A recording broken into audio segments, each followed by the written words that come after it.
இவர்கள் தான் எங்களை வழிகெடுத்தார்கள் என்று சிலரை காட்டுவார்கள். அதிலே பெற்றோர்களும் இருப்பார்கள்.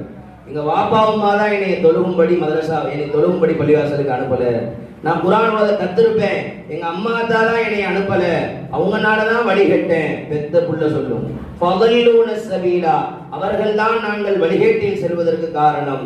எனவே ரப்பே ஆதிஹிம் லஃபைனி மினல் அஸாபி, அவர்களுக்கு நரகத்தின் இரட்டிப்பான வேதனையை கொடு.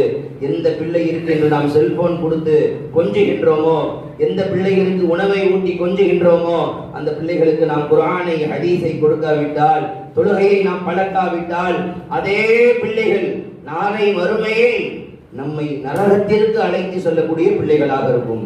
இதே உங்கள் பிள்ளைகளுக்கு நீங்கள் மக்தபிற்கு அனுப்பி தொழுகையை கற்றுக் கொடுத்தால், குர்ஆன் ஹதீஸை கற்றுக் கொடுத்தால், அந்த பிள்ளைகள் சொர்க்க